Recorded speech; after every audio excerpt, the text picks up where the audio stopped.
are working a little bit on your outline. That's due Friday? Yes, Friday, I think. Let me know if I put those partner collaborate rooms up. Let me know if that's not working for any reason. What else did I want to say to you before we started? In the back of my mind, I feel like there was something else. The outline and the collaborate room, the self-assessments and changing health habits.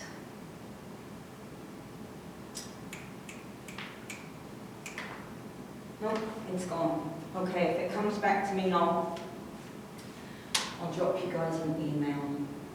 Okay, so today I want to share a little bit of information outside of the chapter that I think is,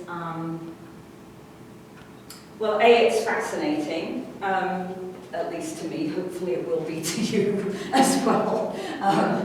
And B, I think it expands your understanding of nutrition and health within New Mexico. So I do apologize to those of you who aren't in New Mexico, but I will show you some resources where you can find the same information about your own states.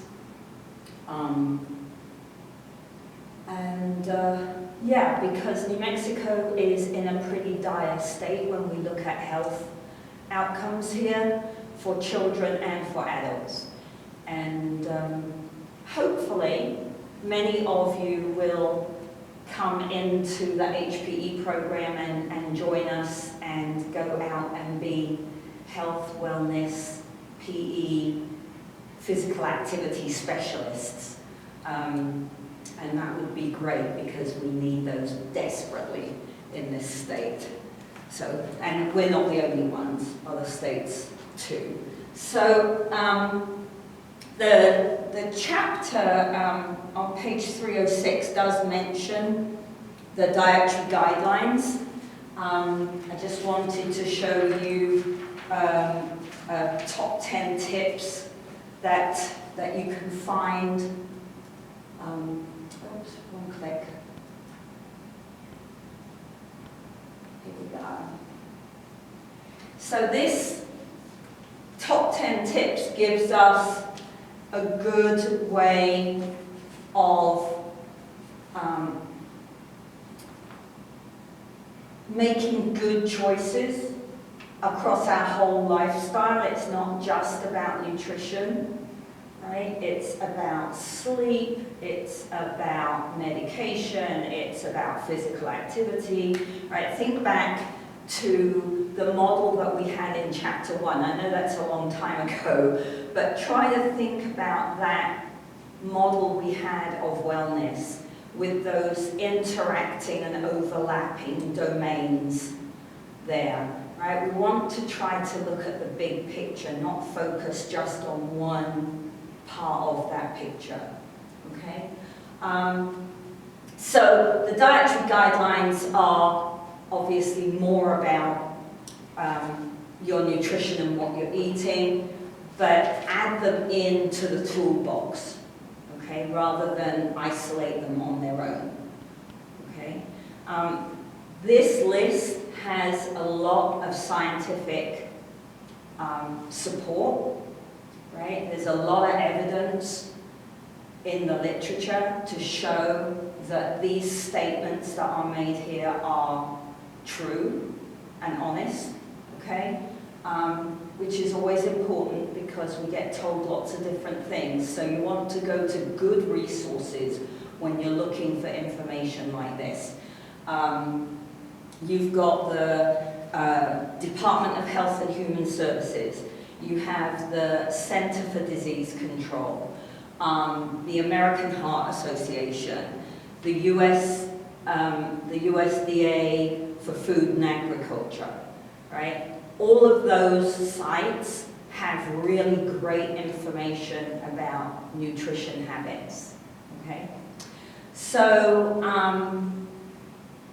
one of the things I think that for me make this class important is that some of you are not going to be HPE majors, so I won't get to spend the next couple of years browbeating you about health and wellness, okay? But now is the time to start, because what the research shows us is that it's healthy habits across the whole lifetime that impact outcomes later in life, all right? So you want to start now, because it is a habit. It takes time to change, right? If you have identified, some of you put a lot of thought into those self-assessments and changing health habits, and you clearly are starting to identify things that you do that maybe are not beneficial to you long term,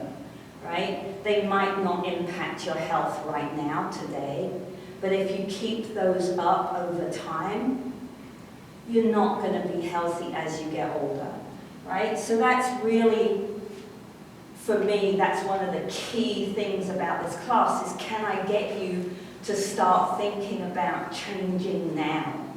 Because if you change now and you develop these healthy habits, you're going to be much, much more healthy in your 30s and your 40s and your 50s and so on, right?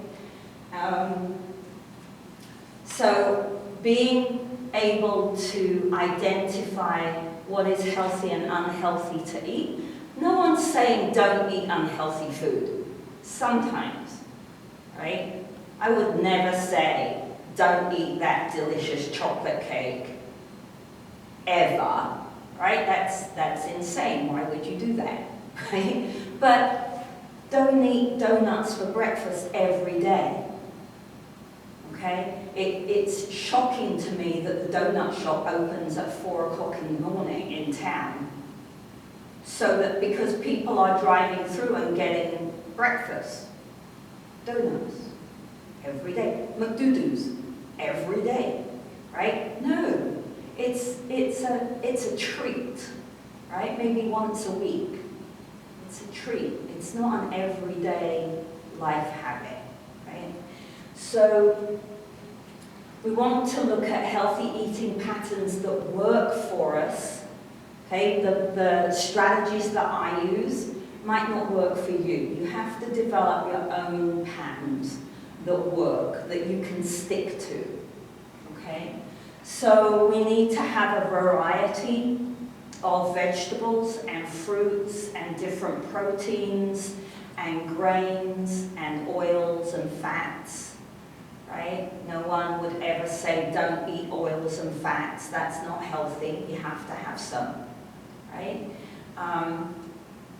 Think about our protein sources. Do our protein sources always have to be meat? Or can we try other sources of protein? Right? So that we don't eat meat maybe every day. Right? And we don't eat meat 3 times a day. Right? Limit added sugars, limit fats, limit sodium. Limit, not none. No one's saying don't have any. Right? I think I've told you before. My partner and I eat ice cream once a week. Like, that's our treat, pizza and ice cream on either Friday or Saturday. Right? And that's our treat. And we eat quite a lot of ice cream, that has to be said, on that day, right? But it's once a week. And we limit our sugars during the rest of the week for that, right? So you've got to balance the picture across a span of time. It's not as important what I do right now, right? I can cheat today, but if I cheat, what am I going to do to make up for it tomorrow? Right? Think big picture. Don't be unkind to yourself because you cheated today. It's done. It's over. You can't take it back. Right? So move on and make a plan for what you're going to do to make up for it. That's the best way, I think. Okay? Small shifts. So this point 8 is really important. Small shifts. Don't ask someone to make a major difference in their eating habits overnight, right? Don't ask someone whose culture emphasizes certain foods that you know to not be completely healthy. They can't just give those up. That's their culture, right? Can you make little changes along the way that you can stick to? I love that they add into the dietary tips physical activity, all right? So we're trying to do this most Fridays. Some of the Friday activities aren't particularly active. We've got a fun one coming up to do with nutrition that isn't really active, but it's still teaching you something that fits the whole picture. But it's very important that we take regular physical activity. Remember that physical activity doesn't have to be exercise, all right? It doesn't. If you're not someone that likes to go to the gym, you're not someone that likes to run, you don't have to, right? What else can you do? Okay? Can you mow the lawn or weed whack the lawn? Can you vacuum the house a little bit more vigorously than you normally do? Can you walk to school when you come back a couple of days a week rather than drive your car? Right? There's all kinds of ways of including physical activity that doesn't mean, oh, I'm going to exercise. Right? Oops. Any questions on that?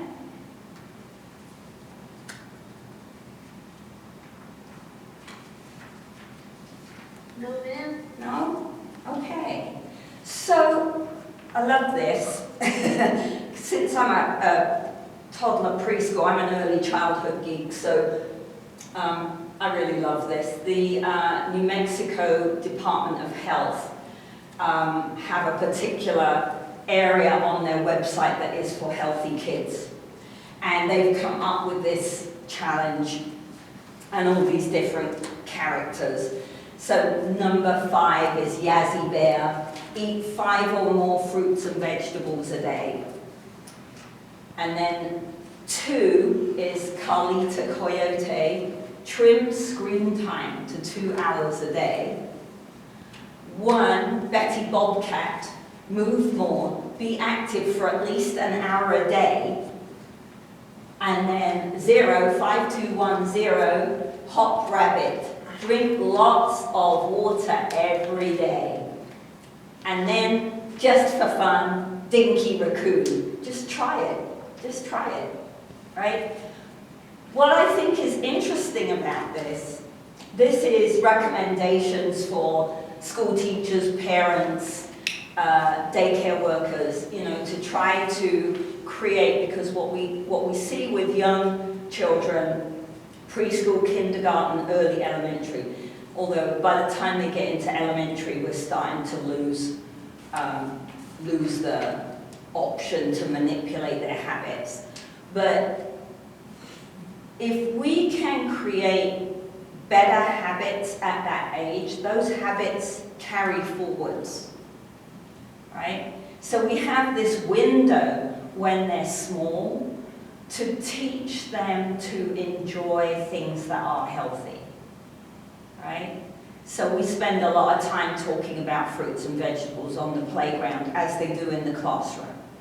Right? Because it's important. I have bean bags that have broccoli on them and carrots and corn and apples and bananas, right, that they play with, and we talk about, do you like broccoli, you know?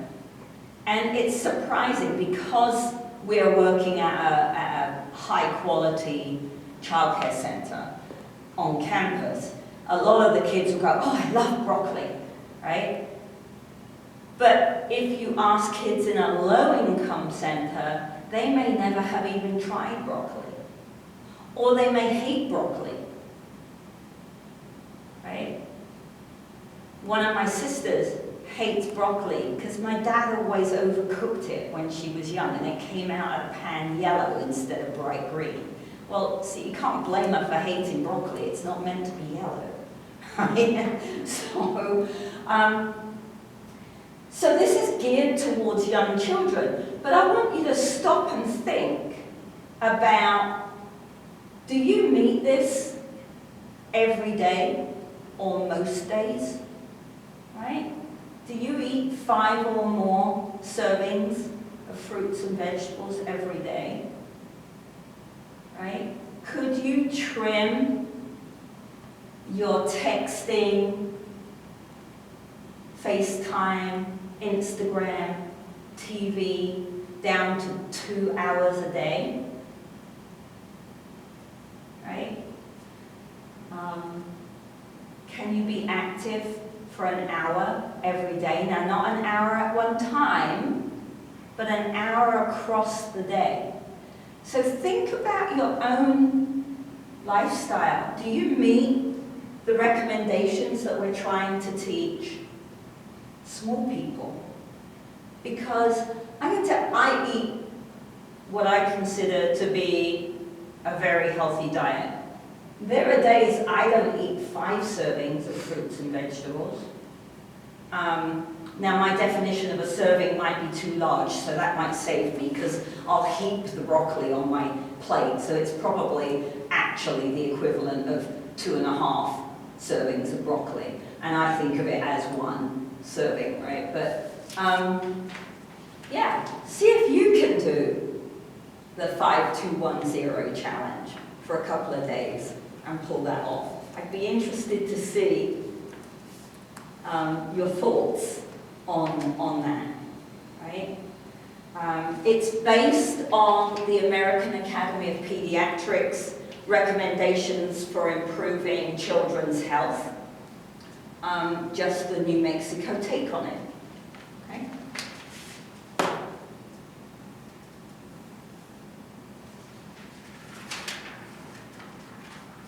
All right, so let's look at some health issues that we have in New Mexico. Portales is in Roosevelt County, Clovis is in Curry County.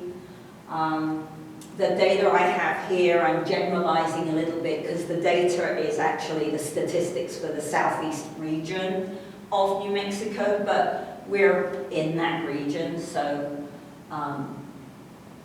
the data is relevant, even if it's not quite accurate. Portales is a relatively wealthy county. Well, let me say that again. Portales is a relatively wealthy town because of the university. Roosevelt County has a lot of dairies, so that raises some of the income averages in this county, but the region as a whole is pretty poor. So we've got 26% of adults in this area of New Mexico live in a household where their total income is less than $20,000 a year. Right? That's poor. That is very low socioeconomic status. Right? We've got 22% of adults don't have a high school education, have less than, never finished high school. 24% of adults only have what they would define as poor to fair general health status, right? This is a problem because when we look at the research and the science on overweight and obesity, we know that 2 of the key variables that can lead to overweight and obesity are income and education, right? The higher your education, the less likely you are to be overweight or obese. The more money you earn, the less likely you are to be overweight or obese, which is kind of counterintuitive. You would imagine that if you had very little money, that you would be really thin, right? Because you don't have enough money to buy food to eat. The problem is, because of the lack of education, the food that is bought with that small amount of money is really poor quality, right? On the whole, as I said, I'm generalizing. Obviously, not everybody in these situations make those kinds of choices, but we've got about 33 to 33.5% obesity in the adult population in this part of the state. 11.5% of adults are diagnosed with diabetes, so and when you look at the older adults, so if you take 45 and older, 1 in 4 adults is diagnosed with at least 2 chronic diseases. So that's type 2 diabetes and hypertension, or type 2 diabetes and cardiovascular disease. 1 in 4, right? And we only have 16% of adults in this area of the country who have health care. So that's a big problem, because many of these people are very sick and cannot get good health care. So they don't improve, right? And if the adults are eating poorly, the children are eating poorly, right? Leading cause of death for this area of New Mexico is heart disease, so cardiovascular disease, heart attacks, strokes. We also have the highest cancer rate in the state, but we do have lower respiratory deaths than other areas in the state, which I think is interesting, because there's a lot of spraying and things goes on around here. But as the cotton moves further in, we're starting to see cotton edging into this side of the state from Texas. We'll see how the respiratory situation changes, if it changes.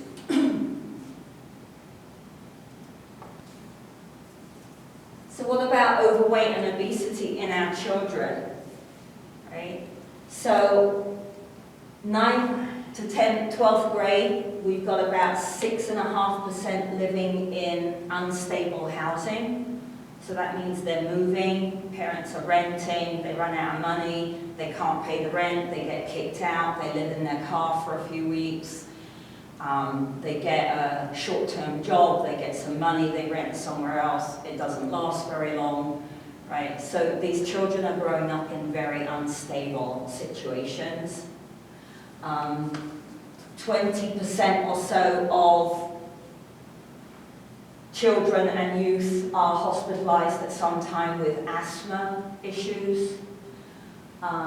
It's not, the data when we look at the New Mexico Department of Health website isn't divided by region, but it's collected across New Mexico as a state between kindergarten and 3rd grade. And look at what we've got there. 30% of girls are overweight or obese, and nearly 33% of boys are overweight or obese by the time they're 8. And here's a scary piece of information, right?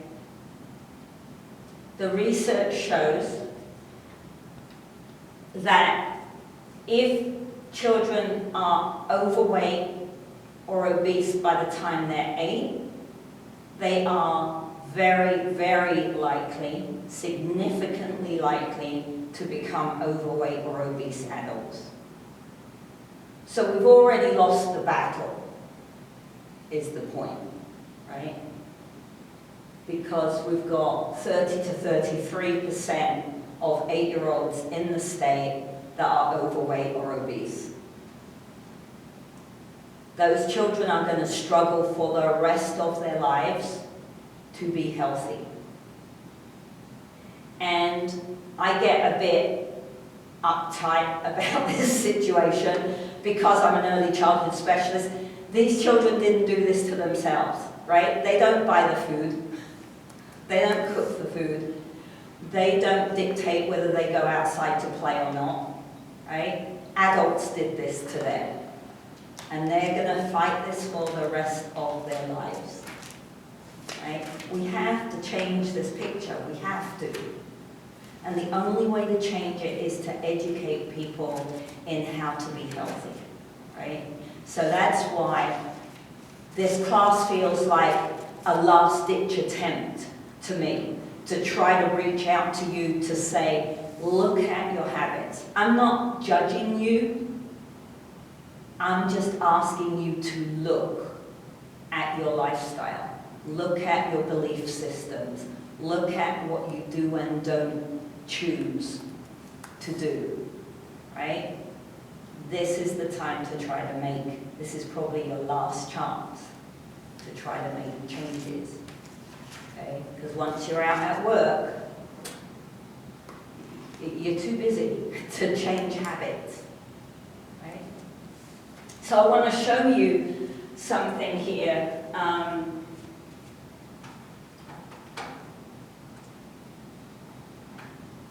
Let me share this application window. Oh, where did it go? Chrome tab, that's where it went.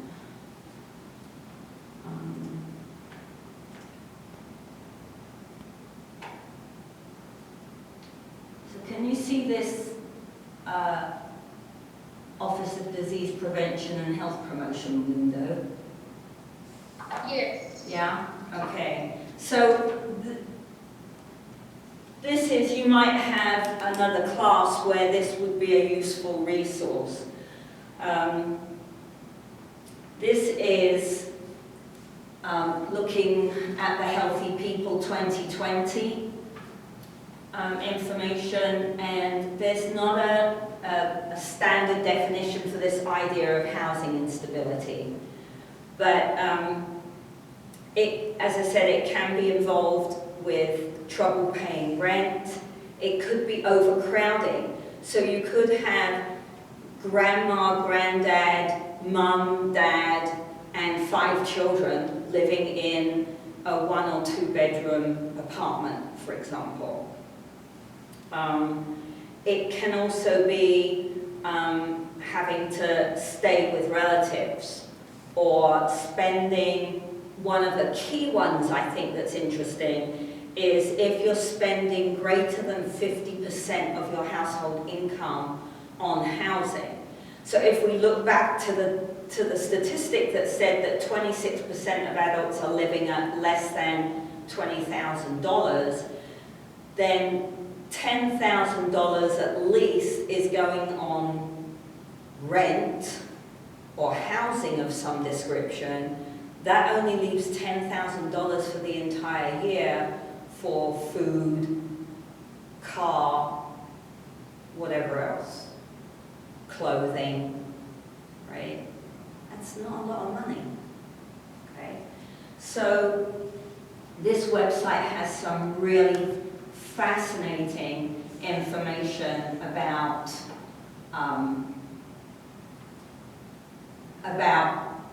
just how insecure housing in the country and particularly in New Mexico is. And then I wanted to show you, is this for this slide? No, food access is another slide. Let me go back here.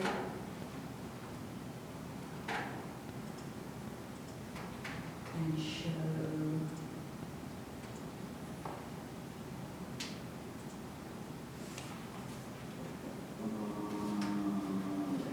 Where is it? It's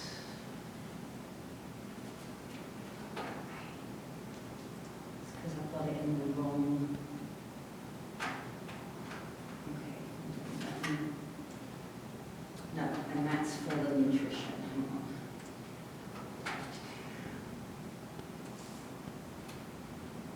I'm getting good at this, but I forget that that web browser doesn't work for Chrome. Okay. All right. Let's go back.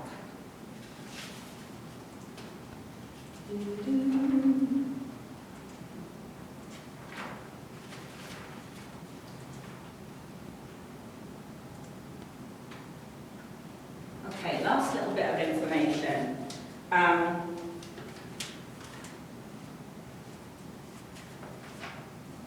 So, as I said, it's kind of counterintuitive. I have this argument with my dad all the time. He's very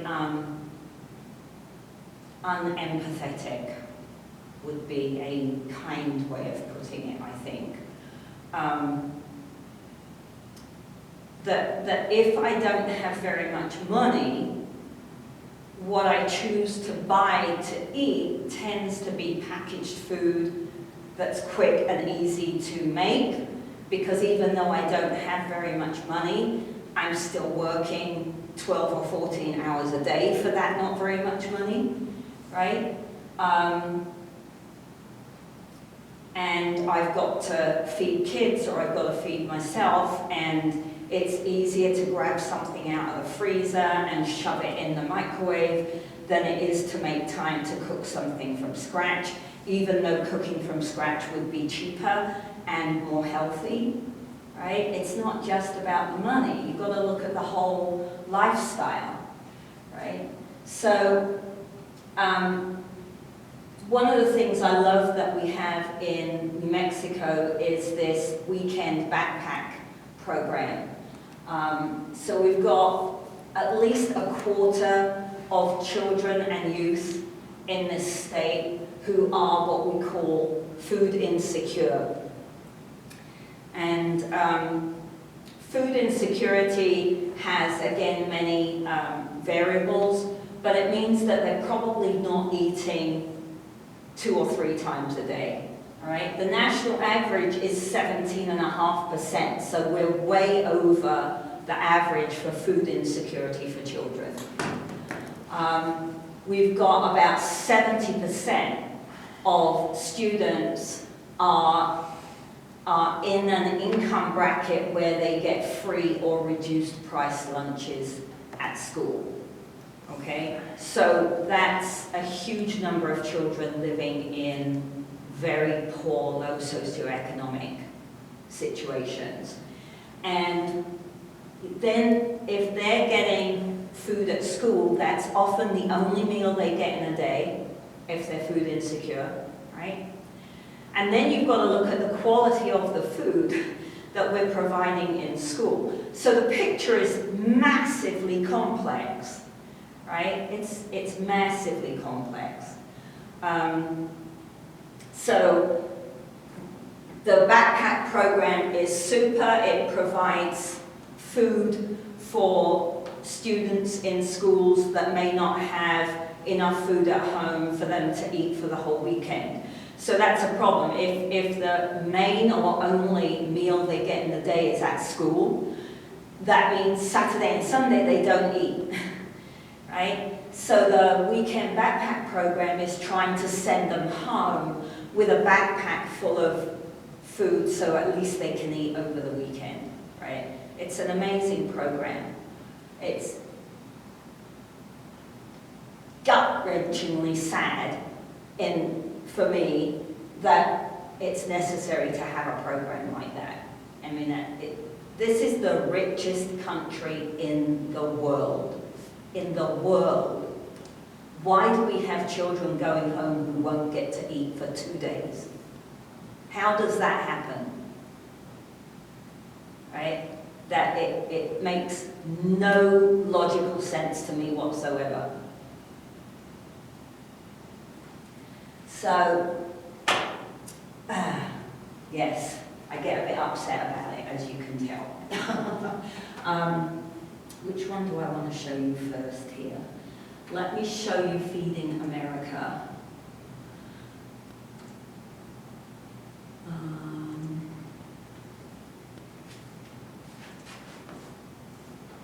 Is that the USDA one? Yes.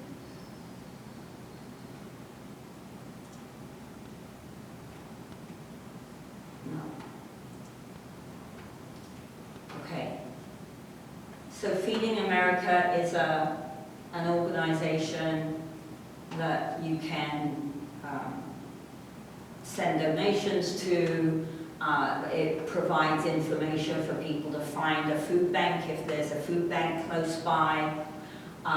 Eastern New Mexico has a food bank that they're pretty cool. During non-COVID times, you can, once or twice a year, you can leave a bag of canned goods and things outside by your post box, and they get picked up and distributed. But this is a great, again, it's a great resource you may need in another class, depending what kind of classes you take, but it gives you some interesting information. So here's food insecurity rates, right? The very pale green is 4 to 14%, then we've got 15 to 19%, 20 to 24%, 20 to 25 to 29%, 30 plus, right? So we're in here, 15 to 19% insecurity, right?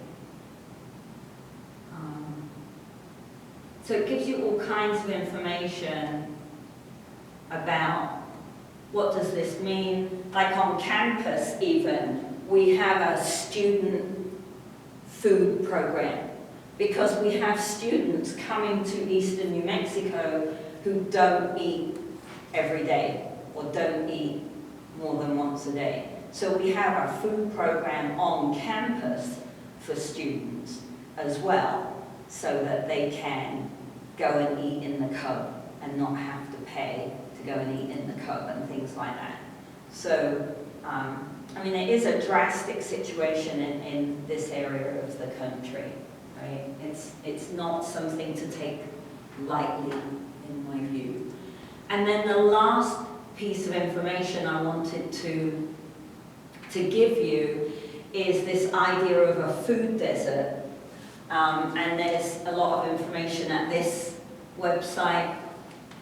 You can look for food deserts. They're talking about food access. So a food desert is defined as either not having a car or a supermarket within 1 mile, so that you could walk to the supermarket. Okay, so we have at least half of New Mexico is considered a food desert, which I'm sure if you've been, some of you I know are freshmen, some of you have been in Portales. If you think about driving to Roswell, right? Don't ever drive to Roswell without petrol in your tank, water in your car, blankets, sunscreen, right? Because if you break down between here and Roswell, you have a long way to walk, right? So I think it's easy to visualize the idea of a food desert here. And we have a lot of families, children living within these food deserts, right? That means they don't have easy access to good food, right? If I live in Elida, there isn't a supermarket in Elida, there's a petrol station, right? So I walk to the petrol station and get, I don't know, something in the petrol station. It's not gonna be, like, they don't have a lot of fresh fruit and vegetables in the petrol station, generally, right? So it's a big problem, right? And then we add to that the fact that we don't have daily PE classes, we don't even require PE in school in New Mexico, right? So we've got this like double whammy going on. And I would get off my soapbox now and see if you guys have any questions or comments, thoughts.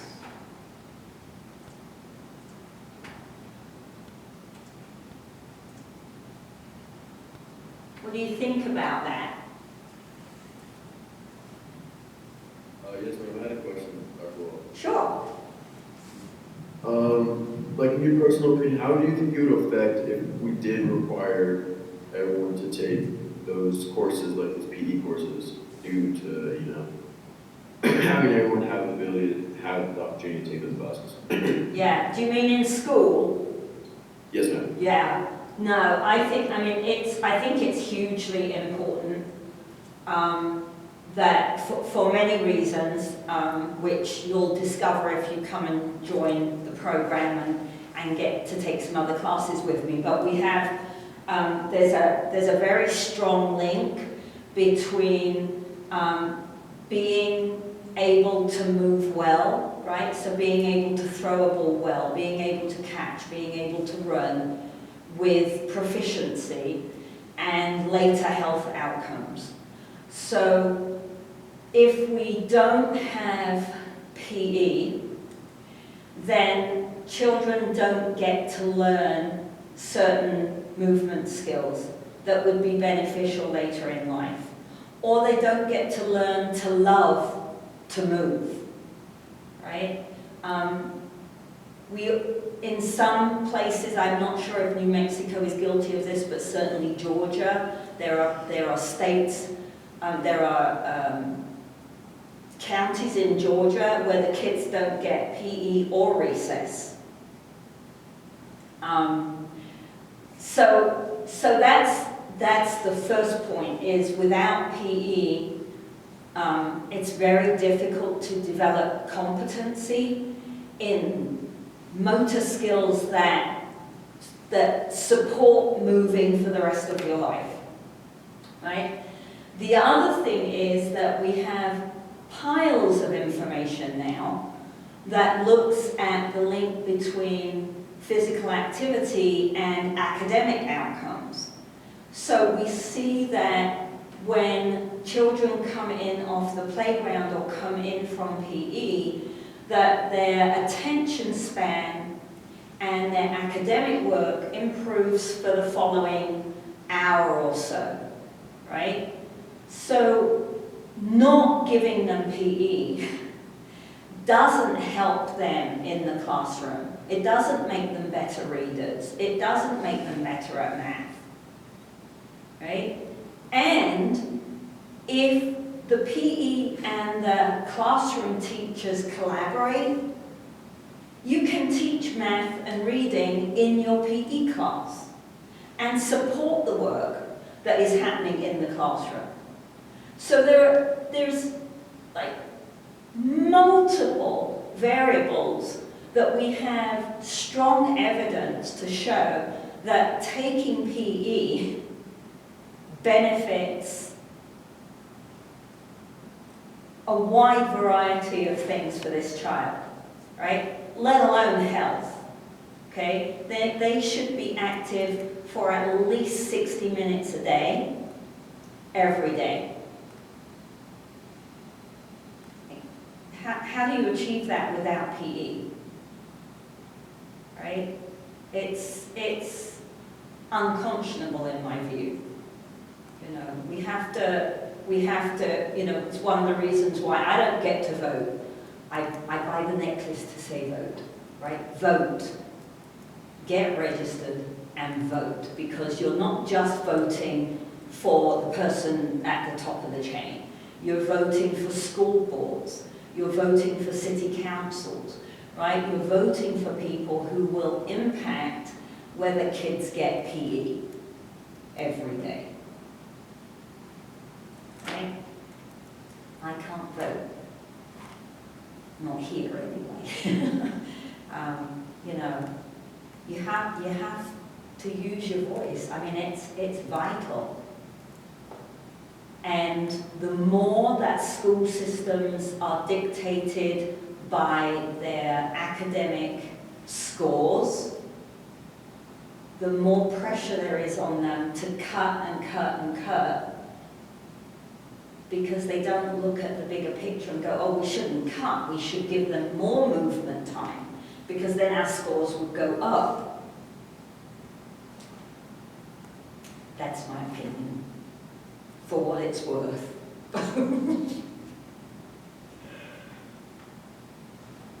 You know. What about you? What do you think?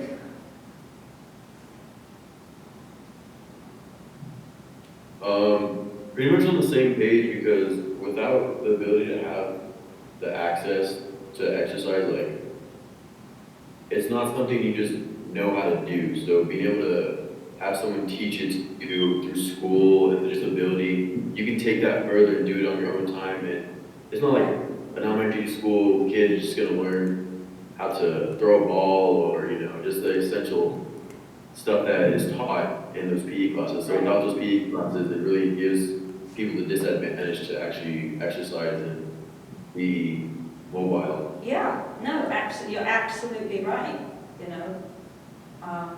Particularly when we're looking at object control skills or more complicated locomotor skills. Like a typically developing child is going to walk and run eventually, regardless of what we do. But are they going to hop? Are they going to skip? Are they going to jump rope? Are they going to play catch in the park? You know? I mean, yeah, it's critical that we change this situation and get them PE every day, in my view. Isn't PE a required class in a lot of high schools? Like to graduate, don't you need to take PE? No, it's not required. I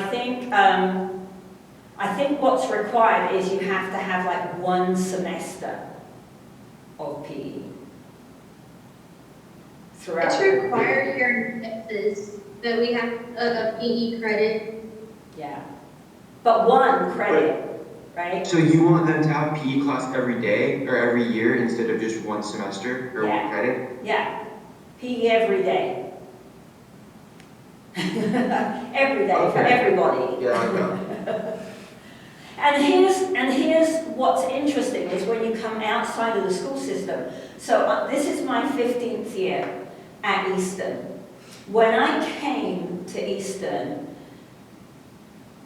the curriculum to graduate, you had to take a class on health and fitness, and you I don't know whether you had to or whether you were strongly encouraged on your degree plans to take activity classes, 1 credit activity classes. So then they took 142 out of the Gen Ed, and I don't know if that was an Eastern decision at that point in time or if it was a New Mexico higher education decision. So they took the HPE 142 out of the curriculum, and Eastern made the decision to keep it as a graduation requirement. So HPE 142 continued for a while. Then we were told we had to cut graduation hours to 120 hours. And the first thing that got cut was HPE 142. You no longer have to do anything to do with health and wellness and movement anymore to graduate college.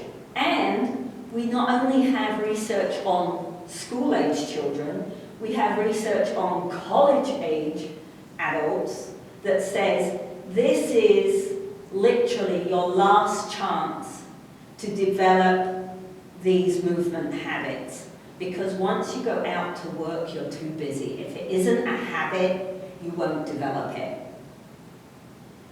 This is it, right now.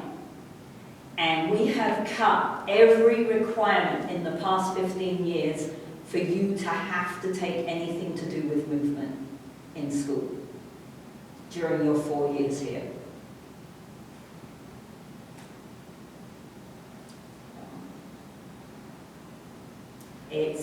It's a bad situation. which is why I'm a little bit passionate about this class. So do forgive me for getting a little bit hot under the collar, but I really think it's important. Even for you guys, not just for children in school.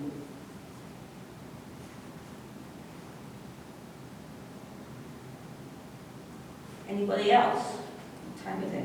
Oh goodness, look at that. We've talked well over our time. Okay, well, if you do have any more comments, please put them in the discussion board, because I think that would be an amazing discussion that we could have between us virtually. Ideas and comments. And I'll see you Friday morning for the activity, which I can't remember what it is this week. It might be the Walmart activity, so that will be fun. Okay. Thank you. I will